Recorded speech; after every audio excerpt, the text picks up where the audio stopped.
Hello, story lovers. Welcome back to my channel, Possessive Husband, Innocent Wife, Part 168.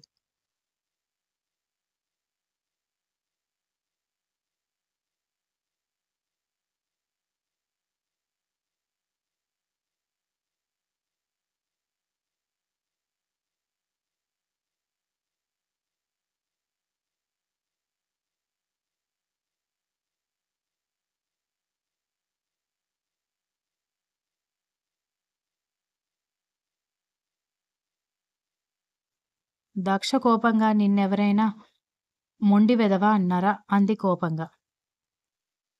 Hey! అని ఆ మాటకి కొట్టడానికి కర్ణ వెంటపడ్డంతో ఆమె పరుగులు పెడుతూ మరి లేకపోతే ఏంటి?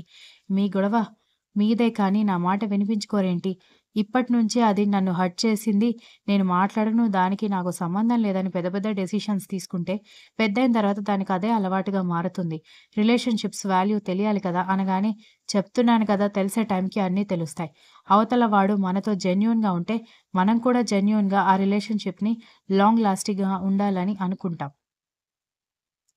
అవతల వాళ్ళకి జెన్యూనిటీ లేనప్పుడే మనం వాళ్ళతో ఆ రిలేషన్‌షిప్ కట్ చేసుకోవాలని అనుకుంటాం. ఆ విషయం నా కూతురు ఈ ఏజ్ నుంచే క్లారిటీ మెయింటైన్ చేయడం నాకు చాలా నచ్చింది అనగానే, నిన్ను, నీ కూతుర్ని మార్చడం నా వల్ల కాదు. నీతో నేను మాట్లాడను పే అని అంటూ కోపంగా వెళ్ళిపోయింది దక్ష.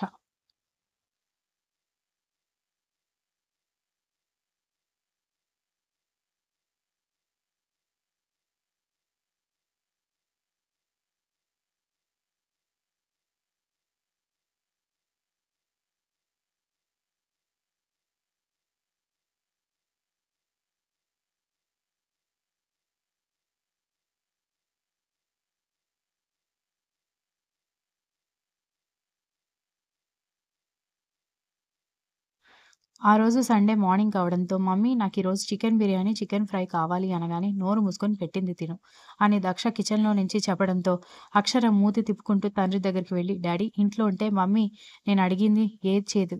ఎగ్జిబిషన్ జరుగుతుందంట. మనం వెళ్దామా? మా ఫ్రెండ్స్ కూడా వెళ్తున్నారు" అని అడిగింది.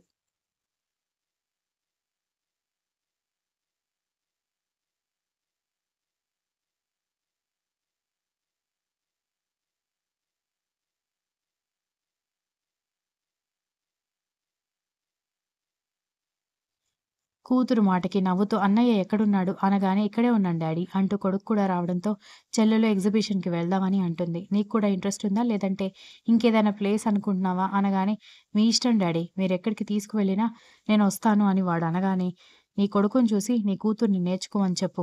వాడు పెద్దవాళ్ళ మాటకి, బిహేవియర్‌కి తగ్గట్టుగా వాడు బిహేవ్ చేస్తాడు.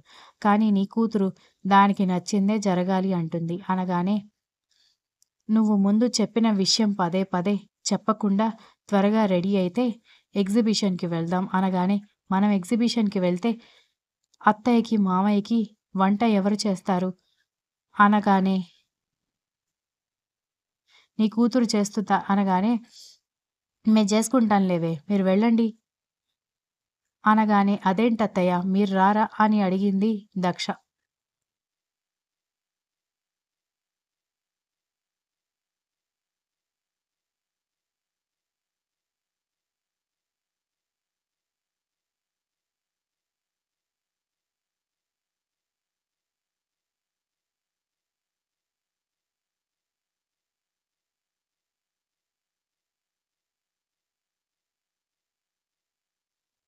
ఎక్కడ వస్తామే? ఇదివరకులాగా హెల్తీగా లేం కదా! మోకాళ్ళ నొప్పులు మొదలైపోయాయి.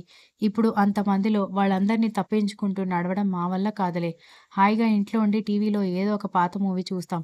నువ్వు మీ ఆయన పిల్లల్ని తీసుకొనెళ్ళండి అనగానే, అది కాదత్తయ్య. మిమ్మల్ని వదిలేసి మేము వెళ్ళడమేంటి? మీరు కూడా చాలా రోజులైంది కదా బయటికెళ్ళి. వెళ్దాం పదండి అని దక్ష అనగానే, అవును మమ్మీ. అక్కడ ఎగ్జిబిషన్‌లో బుక్స్ స్టాల్స్ కూడా ఉంటాయి. నీకు కావాల్సిన నవల్స్ అన్నీ తెచ్చుకోవచ్చు అని కర్ణ చెప్పడంతో, కానీ ఓపిక లేదురా అని అంది వసుంధర.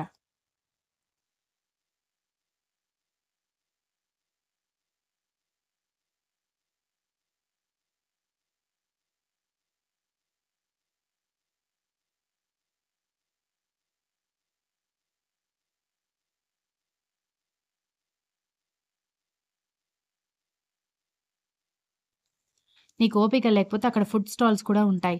మీరక్కడ రిలాక్స్ అవుతూ ఉంటే, నేను పిల్లలు వెళ్ళేసొస్తాం అనగానే, సరే అయితే అంటూ అందరూ కలిసి రెడీ అయ్యి మొదలుపెట్టిన వంటని సగంలోనే ఆపేసి ఎగ్జిబిషన్‌కెళ్ళిపోయారు.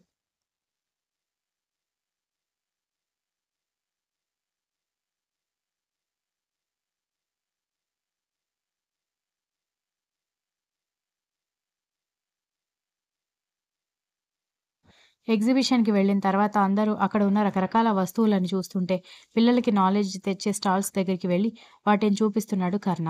ఆ పక్కనే నవల స్టాల్ ఉండడంతో అత్తాకోడళ్ళిద్దరూ వాళ్ళకి నచ్చిన నవల కోసం చెక్ చేస్తూ ఉండగా, కర్ణ వైపు చూసి భలే ఉన్నాడే అతను అనగానే, బావున్నాడు కానీ పిల్లల్ని ఎత్తుకున్నాడు.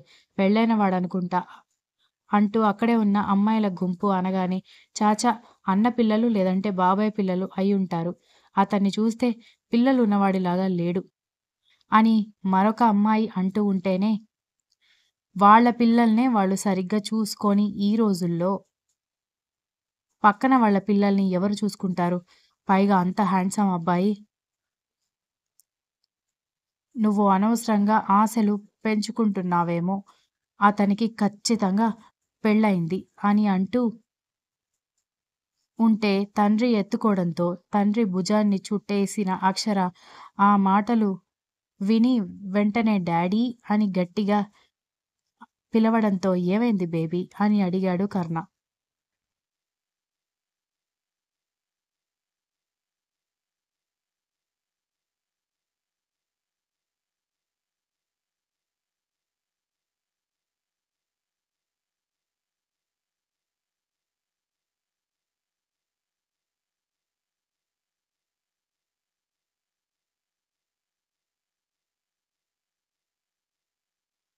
వాళ్ళ వైపు చూస్తూ మమ్మీకి ఆ నవల్స్ నచ్చినట్టున్నాయి. కొన్ని నవల్స్ కూడా కొనివ్వు డాడీ అని గట్టిగా చెప్పడంతో, ఆ అమ్మాయిలు నలుగురు ఒకరి మొహాలు ఒకరు చూసుకుంటూ ఉంటే, తల్లిని, భార్యను చూసి వాళ్ళకి నచ్చితే అలాగే కొనిస్తాను.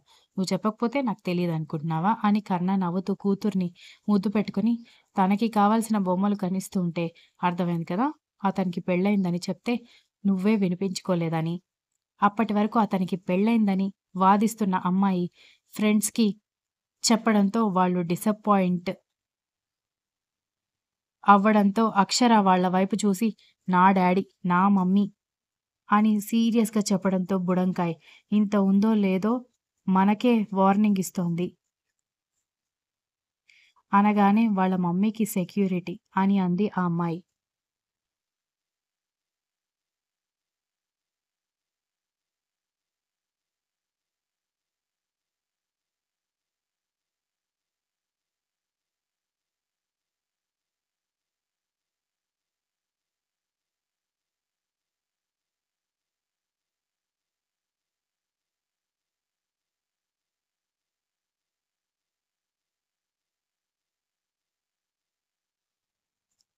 అయినా కూడా ఆ అమ్మాయిలు కర్ణ వాళ్ళు ఎక్కడికి వెళ్తే అక్కడికి వెళ్ళడం అక్షరకేం నచ్చకపోవడంతో, ఒక ఫుడ్ స్టాల్‌కి తినడానికి వెళ్ళడంతో, తండ్రికి, తల్లికి మధ్యలో అన్నయ్య చేయి పట్టుకుని లాగి, అన్నయ్యతో కలిసి కూర్చొని ఇద్దరితో తెగ గారాలు పోతూ ఇద్దరిని తనకి తినిపించమని అడిగేసరికి, కొత్తగా బిహేవ్ చేస్తున్న కూతుర్ని డౌట్‌గా చూస్తూనే తనకి కావాల్సిన ఫుడ్ తినిపించారు దక్ష, కర్ణ ఇద్దరు.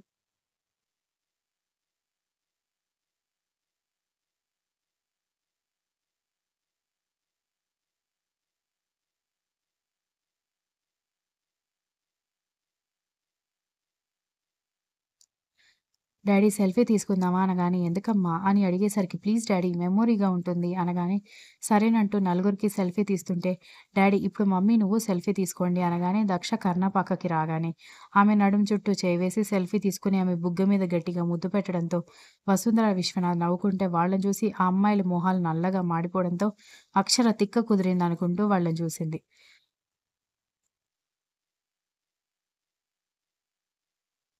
Continues. If you like the story, please like, share, comment, and don't forget to subscribe.